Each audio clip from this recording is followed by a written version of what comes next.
Navegando por las anchas bandas que me ofrece Internet, encontré hace tiempo un libro de corte liberal o libertario y al cual todos los académicos del ambiente lo tildaron incluso de brillante. Me entró curiosidad para leerlo y acá estamos, hombres y mujeres libres, contándoles mi parecer, mi reacción a este libro llamado Defendiendo lo Indefendible de Walter Block. Dicha obra, escrita en 1976, defiende oficios y trabajos los cuales la gente común los identifica como indeseables. Por ejemplo, chantajistas, policías corruptos, proxenetas, traficantes y usureros, como para citar algunos. Digamos, profesiones que el ambiente actual le ofrece al mundo. Walter Block, a mi entender, introduce estas acciones y o actitudes en la licuadora del liberalismo y le saca el jugo. Desde una óptica liberal o libertaria, da a entender que no es posible condenar ni castigar estos trabajos, ya que algunos incluso se infieren del libre mercado, otros del mercado laboral e incluso otros de la lógica acción humana, imposible de evitar. Pero por sobre todas las cosas, las opiniones de la gente sobre este libro, al respetarse el principio de no agresión de estos, digamos, trabajillos, cumple el axioma de la filosofía liberal, que es dejar hacer, dejar vivir, que el mundo va solo. El libro me genera mucha ambigüedad, distintas interpretaciones sobre los conceptos vertidos por Walter Block. Siento que el autor ha traspasado una puerta y que incluso la dejó abierta para que vayamos introduciéndonos en estos nuevos conceptos y definiciones con la mirada liberal sobre tantas cuestiones que creíamos definitivamente respondidas. Hablaremos de Walter Block, de su libro, citaremos algunos ejemplos que nos brinda esta obra y espero con esto que les pique el bichito de leerlo, que más allá de lo divertido y ágil, deja pensando sobre los límites que hay que poner a las posiciones ideológicas en lo político para que no afecten nuestras vidas.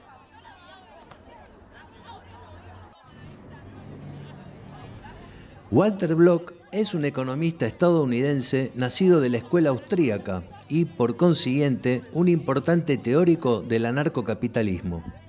Nació en 1941 y al día de este informe, Don Walter cuenta con 82 años. Discípulo de Murray Rothbard y principal impulsor del libre mercado y la libertad individual, Walter Block hoy es miembro distinguido del Instituto Mises en los Estados Unidos. En todas sus entrevistas en las que ha contado su vida, enumera distintos momentos que lo marcaron para terminar siendo lo que es hoy, un verdadero defensor de las ideas de la libertad. Don Walter, en realidad, de joven, era un comunista que defendía las ideas del igualitarismo, pese a ser hijo de padres liberales. El hecho de vivir en el Brooklyn de Nueva York lo llevó a ser un ferviente defensor de las ideas socialistas. Pero cuenta que en 1963 llegó a la universidad donde estudiaba Ayn Rand a dar una conferencia, conocida filósofa, creadora del objetivismo y defensora del minarquismo. Block fue a hacer lo que hacían todos los estudiantes de izquierda, abuchar durante todo el discurso a Ayn Rand. Cabe aclarar que en esa época no existía la cancelación como ahora, se lo dejaba exponer al autor y bueno, después eran aplausos o abucheos, la gloria o el cachetazo. Walter Block, no conforme con abuchar, en esa conferencia había 3.000 manifestantes en la puerta chiflando a más no poder, se acercó por la noche en una cena de camaradería que siempre se le hacía al orador y logró conversar con Ayn Rand y con Leonardo Peikov, su fiel amigo, filósofo también y heredero de sus ideas, para decirle que no estaba para nada de acuerdo con esas ideas libertarias que propuso en esa conferencia. Tanto Rand como Peikov le demostraron la superioridad del capitalismo, le indicaron que leyera su gran novela La rebelión de Atlas y quedaron en encontrarse en el futuro. Walter Block quedó maravillado con tal exposición y explicación de Ayn Rand y compañía, y la gota que colmó el vaso fue su encuentro años posteriores con Murray Rothbard. Dijo que Rothbard tardó 15 minutos en convertirlo al anarcocapitalismo. Bloch había leído La economía en una lección de Henry Hazlitt y ese libro le clarificó sobre ejemplos reales cómo la competencia y la búsqueda del beneficio aseguran un mejor producto. Los ejemplos de Hazlitt fueron el correo, el libre comercio, etc. El tema fue que Rothbard lo convenció de que eso también podía aplicarse a las Fuerzas Armadas, los tribunales y la policía. Viable o no las ideas de Rothbard, el tema es que Walter Bloch abrazó las ideas de la libertad hasta el día de hoy. Sobre la base del principio de no agresión, su frase que usaba como caballito de batalla era la siguiente: si los problemas humanos se van a resolver, entonces la solución se encuentra en que se permita una mayor libertad.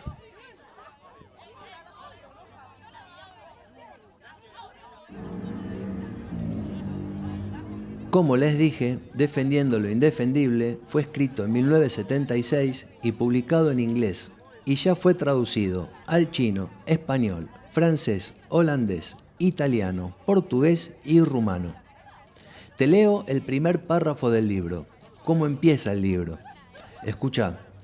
Walter Bloch, tras estudiar a prostitutas, chantajistas, narcotraficantes, policías corruptos y estafadores, se pregunta si estos profesionales no estarán injustamente estigmatizados. Dejando a un lado la moralidad y partiendo de la base de que mientras no necesiten ejercer la violencia y se basen en acuerdos libres y voluntarios entre adultos responsables, sus actos no deberían ser ilegales. Bloch los defiende uno a uno. ¿Quién sabe? Puede que, cada uno a su manera, en el fondo estén incluso beneficiando a la sociedad. Bueno, por lo menos aclara diciendo, dejando de lado la moralidad, porque realmente va sobre temas absolutamente polémicos. Por ejemplo, arranca su primer capítulo con el tema sexo, hablando no solo de las prostitutas, sino de los proxenetas, y se plantea por qué perseguir la prostitución. El afán de prohibirla viene de terceras personas, porque nunca participan ni los clientes ni las mismas prostitutas. Esas personas antiprostitución ni participan en el asunto, ni forman parte de él, ni se perjudican con ello, por lo que deberían ser ignorados y no dejarlos que tomen decisiones. Bloch se refiere también a los proxenetas, o chulos, o cafillos, u 840. Llamado así 840 porque era el número de edicto policial en Buenos Aires en donde se condenaba a los rufianes por beneficiarse de la prostitución ajena. El libro explica que el proxeneta realiza la necesaria función de intermediario y, al hacerlo, cumple la misma función que muchos otros intermediarios, como los agentes bancarios, de seguros o de bolsa. Así que, hombres y mujeres libres, les dejé el tema arriba de la mesa para que lo piensen. En el capítulo referido a la medicina, en realidad a las drogas, Bloch nos dice que la culpa de la adicción a las drogas es en realidad la prohibición de la misma y no de la adicción en sí. Si las drogas están prohibidas, el traficante que las vende ilegalmente hace más que nadie por mitigar los males derivados de la prohibición original. Esto me suena más a una novela de Charles Bukowski que a una situación de debate académico, y lo digo con conocimiento de causa. Perdonen, te fuiste al pasto, Walter. En lo que sí me pongo de acuerdo con don Walter es cuando habla del adicto. No se lo puede condenar por su problema y no cuestionar a los adictos al azúcar, a las grasas saturadas y al alcohol. Cuando el libro entra en el capítulo de la libertad de expresión, llega a opiniones casi surrealistas, como por ejemplo cuestionar si el chantaje es condenable o no. Para Bloch, el chantaje es una oferta de intercambio. Es la oferta de cambiar algo, normalmente silencio, por algún bien, normalmente dinero.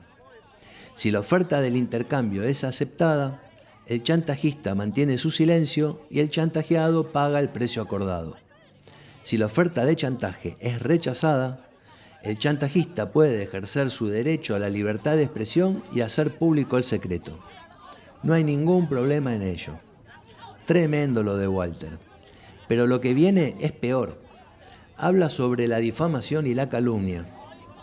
Dice que la calumnia arruina las reputaciones. Son muchas las historias tristes sobre trabajos y amigos perdidos. Lejos de preocuparse por la libertad de expresión de difamadores y calumniadores, los libertarios se han preocupado de proteger a aquellos cuyas reputaciones han sido destruidas, como si este fuera un hecho imperdonable. Pero, obviamente, mantener la reputación de una persona no es un valor absoluto. Si así fuera, es decir, si las reputaciones fueran realmente sacrosantas, habría que prohibir la denigración en todas sus formas, incluso en las sinceras. No estarían permitidas las críticas literarias desfavorables, ni la sátira en películas, obras de teatro, canciones o reseñas de libros. Todo lo que disminuyera la reputación de cualquier individuo o institución tendría que estar prohibido. O sea, para Walter Block, calumniar a una persona tiene el mismo daño que criticar la obra de un artista. Eso entendía al leer sus líneas. De repente entra en un capítulo llamado Los oficios fuera de la ley.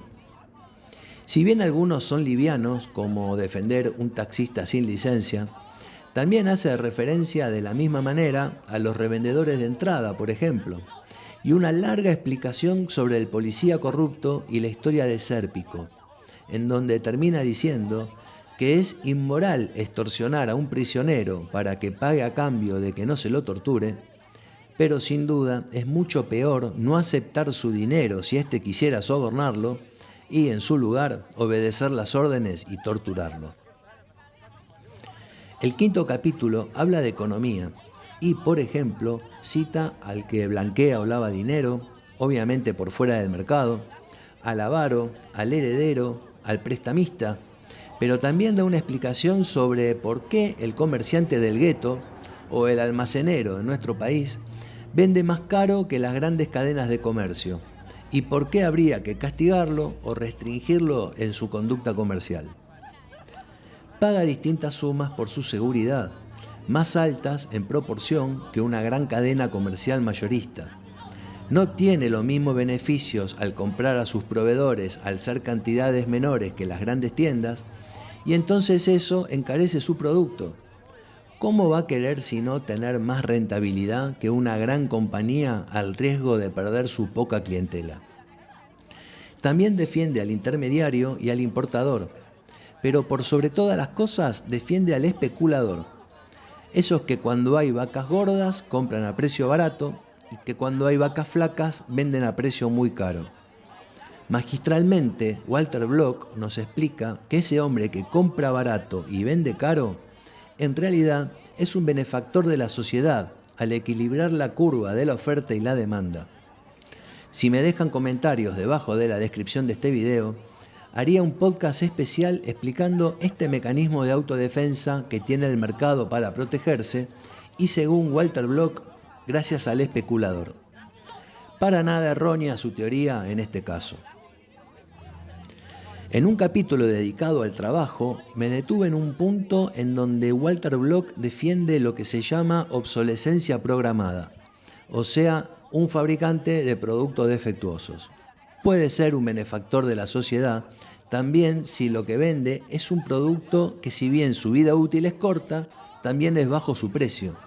Entonces, ¿a quién perjudica entonces? Si quiero comprar neumáticos, voy a ver en el mercado a los que tienen 5 años de vida útil y a los que tienen un solo año de vida útil, pero también el precio es concordante con eso. Entonces, ¿por qué condenar al fabricante trucho? En otro punto, el libro desmitifica al patrón explotador, cerdo capitalista y barrigón. Cuenta que en la Edad Media, con la ayuda del Estado, los patrones pagaban miserias a sus empleados en sus trabajos, aplicando leyes que prohibían el pago de salarios por encima de un tope. Pero esto nunca pudo suceder, y menos en un mundo libre, ya que un empresario, con el afán de incrementar su producción y rentabilidad, contrataba a esos otros empleados de otras fábricas ofreciéndoles un salario más algo para incorporarse a su empresa. De esa manera, el salario subía espontáneamente hasta llegar a la rentabilidad deseada. Dejo para el final de este libro 3 temas que fueron debate hace muy pocos meses en Argentina, al cual se hicieron eco justamente de este libro, sin saber que existía este libro. ¿Se entiende? Walter Block habla de la venta de niños, del tráfico de órganos y de los contratos de esclavitud. Dice que la venta de niños no es más que adopción, solo que en el segundo caso no hay intercambio de dinero u otros bienes, mientras que en el primero sí.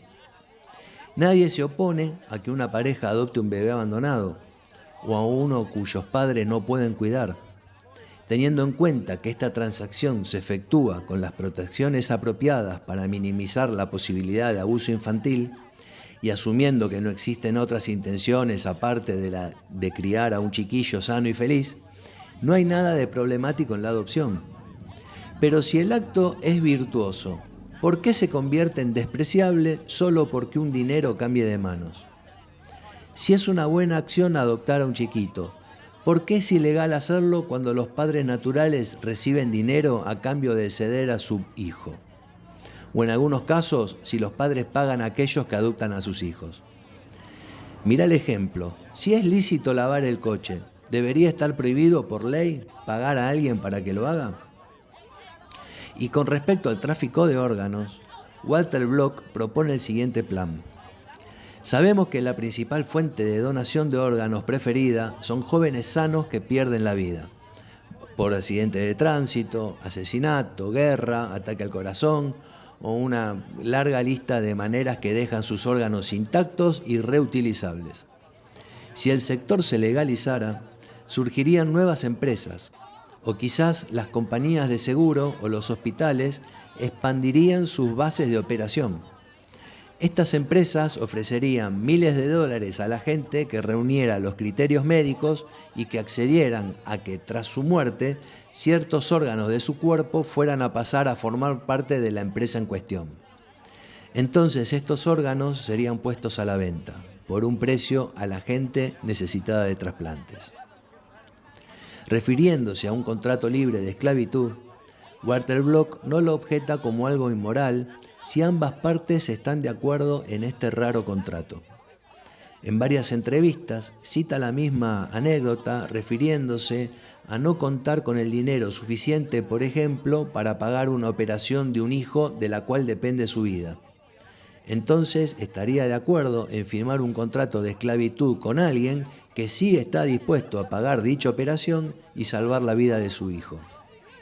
Cabe aclarar que en todas estas cuestiones que estuve nombrando no está aceptando ni justificando el hecho de ejercer violencia de ningún tipo de una parte a otra, sino que siempre se ha advertido que es un acuerdo entre partes. Hombres y mujeres libres, como vemos, Walter Block pone bajo la lupa del liberalismo todas las acciones condenadas por la sociedad como inmorales o ilegítimas, le da su opinión con el liberalómetro en la mano y esgrime una serie de dudas para que debatas o te replantees si realmente se están condenando bien las cosas o simplemente son prejuicios de la sociedad actual. Hay cosas fuertes y otras no tanto, pero todas opinables, o la mayoría. No te dije en realidad ni la mitad de las cosas que figuran en este libro, del cual ya salió un volumen 2 con más cuestiones también.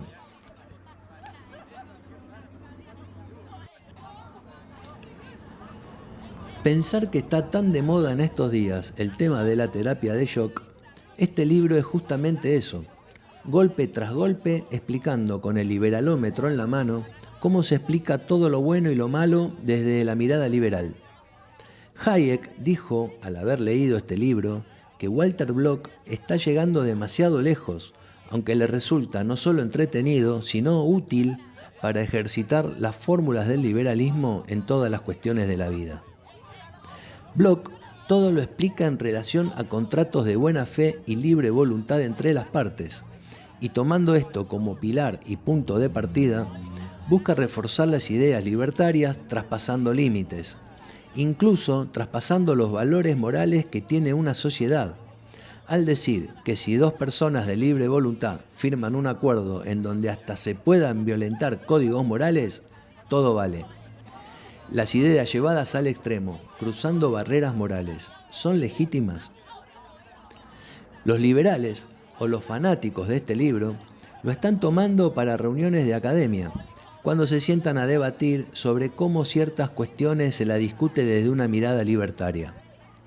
Hasta como coaching discursivo puede ser usado este libro, ya que considero, dentro incluso de un mundo liberal, muy difícil vivir entre esclavos, policías corruptos, tráfico de niños y comercialización de órganos, amparándose en contratos firmados entre partes de libre voluntad. Capaz este libro o este método de razonamiento a cualquier cuestión sea el extremo del libertarismo, casi la utopía de las ideas libertarias, así como el gran almacén es la utopía de las ideas comunistas, a lo que nunca se llega, pero que siempre se piensa. Una utopía es, por ejemplo, el punto más lejano del horizonte cuando vas por una ruta. Vos avanzás hacia ese lugar kilómetros y kilómetros, pensás que vas a llegar en algún momento y sin embargo ese punto siempre estará delante tuyo y a la misma distancia. Resumiendo, hombres y mujeres libres, de la misma manera que el comunismo, incluso habiendo llegado al poder, jamás pudo plasmar la idea del gran almacén, difícilmente también aceptaremos las ideas de vender órganos, niños, aceptar traficantes de drogas, creer que tener 10 patobicas es mejor que la policía es el monopolio de la fuerza, etcétera, etcétera, etcétera. A continuación, después de mi despedida, algunas frases de Walter Block para poder cerrar la idea de este informe.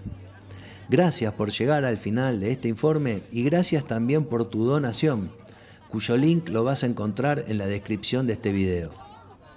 ¿Qué te pareció este podcast? Si fue de tu agrado, podés darle like, compartilo, dejar tu comentario debajo de la caja de este video y suscribirte a mi canal de YouTube activando la campanita para recibir notificaciones de futuros programas. Hombres y mujeres libres, es un verdadero placer hacer este programa. Pasen una buena semana, cuídense y viva la libertad.